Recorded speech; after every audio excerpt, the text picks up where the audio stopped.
BJP ಕೇಂದ್ರ ಸರ್ಕಾರದ ವಿರುದ್ಧ ಜನ ಆಕ್ರೋಶ ಅಂತೇಳಿ ನೀವು ಬರ್ಕೊಂಡು ನೀವು ಮುಂದುವರಿಸಿ. ನಾನು ನಿಮ್ಮ ನಿಲ್ಲಿಸಿ ಅಂತ ನಾನು ಕೇಳೋದಿಲ್ಲ, ನೀವು ಮುಂದುವರಿಸ್ಬೇಕು. ನನ್ನ ಫೋಟೋ ಹೇಳಿ ಸಿದ್ದರಾಮಯ್ಯ ಫೋಟೋ ಹಾಕೋದಲ್ಲ, ಅವ್ರ ಫೋಟೋ ಹಾಕೊಂಡು ಅದೇನೇನು ಮಾಡ್ತಾ ಇದ್ದೀರೋ ಅದನ್ನ ಹಾಕ್ಬೇಕು. ನೀವು ನಿಮ್ಮ ಆಕ್ರೋಶ ಏನಿದ್ರು ನಿಮ್ಮ ಲೀಡ್ಗಳ ಮೇಲೆ ಇರಬೇಕು. ಏಕೆ ಇದರಿಂದ ನಿಮ್ಮ ಪಕ್ಷಕ್ಕೆ ಭಾಳ ಹಾನಿ ಆಗ್ತಾ ಇದೆ ಅನ್ನೋದನ್ನು ನೀವು ಅವ್ರಿಗೆ ಹೇಳಬೇಕು.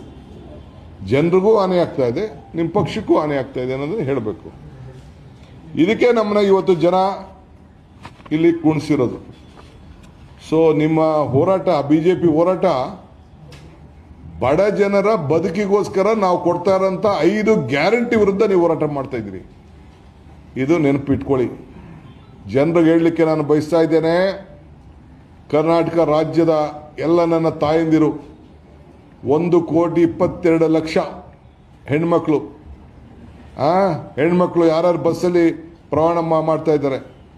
1.5 ಕೋಟಿಯಷ್ಟು ವಿದ್ಯುತ್ ಶಕ್ತಿ ಮನೆಯಲ್ಲಿ ಫ್ರೀಯಾಗಿ ಗೃಹಜ್ಯೋತಿ ಸಿಗ್ತಾ ಇದೆ. ಅನ್ನ ಭಾಗ್ಯ ಲೆಡಿಲಿ 10 kg ಕೊಡ್ತಾ ಇದ್ದೀವಿ. ತೆಲಂಗಾಣ ಬರೀ 6 kg ಕೊಡ್ತಾ ಇದ್ದೀವಿ. ನಮ್ಮದೇ ಪಾರ್ಟಿ ಇರ್ಬೋದು 6 kg, ಇವತ್ತು ನಾವು 10 kg ಕೊಡ್ತಾ ಇದ್ದೀವಿ. ಸೊ ಹಂಗೆ ಈ 5 ಗ್ಯಾರಂಟಿಗಳ ವಿರುದ್ಧವಾಗಿ ತಡ್ಕೊಳಕ್ಕಾಗದೆ ನಾವು ಇಷ್ಟರ ಮಟ್ಟಿಗೆ ಇಂಪ್ಲಿಮೆಂಟ್ ಮಾಡ್ತೀವಿ ಅನ್ನೋದು ಅವರು ನಿರೀಕ್ಷೆನೇ ಮಾಡಿರಲಿಲ್ಲ. ನಿಮ್ಮ ಮನೇಲಿ ದೊಡ್ಡ ತೂತು, ನಿಮ್ಮ ಒಲೆನೂ ತೂತು, ನಿಮ್ಮ ಪ್ರತಿಯೊಂದು ತೂತು, ಪಾತ್ರೆ ಎಲ್ಲ ತೂತಾಗ್ಬಿಟ್ಟಿದೆ. ಸೊ ನಿಮ್ಮಲ್ಲಿರೋಂಥ ನಾಯಕರುಗಳ ಮೇಲೆ ನೀವು ಪಾಪ ಮಾತಾಡಬೇಕಾಯ್ತು, ಅದನ್ನು ಮಾತಾಡೋಕ್ಕಾಗ್ತದೆ. ಸೊ ಎಲ್ಲರೂ ಕೂಡ ವೀರರು ಶೂರರು ಆಗಕ್ಕೆ ಹೊರಟುಬಿಟ್ಟಿದ್ದಾರೆ ಈಗ. ಸೊ ರೈತನ 2 ರೂಪಾಯೋ 4 ರೂಪಾಯಿ ರೈತನಿಗೆ ಸಿಗ್ತಾ ಇದೆ ಅಂತ ಹೇಳಿದ್ರೆ ಅದನ್ನು ತಡ್ಕೊಳಕ್ಕೆ ಆಗಲಿಲ್ಲ. ಸೊ ಅದರಿಂದ ನಿಮ್ಮ ಜನ ಆಕ್ರೋಶ ಪಕ್ಕದಲ್ಲಿ ಬಿಜೆಪಿ ಕೇಂದ್ರ ಸರ್ಕಾರದ ವಿರುದ್ಧ ಜನ ಆಕ್ರೋಶ ಅಂತೇಳಿ ನೀವು ಬರ್ಕೊಂಡು ನೀವು ಮುಂದುವರಿಸಿ. ನಾನು ನಿಮ್ಮ ನಿಲ್ಲಿಸಿ ಅಂತ ನಾನು ಕೇಳೋದಿಲ್ಲ, ನೀವು ಮುಂದುವರಿಸ್ಬೇಕು.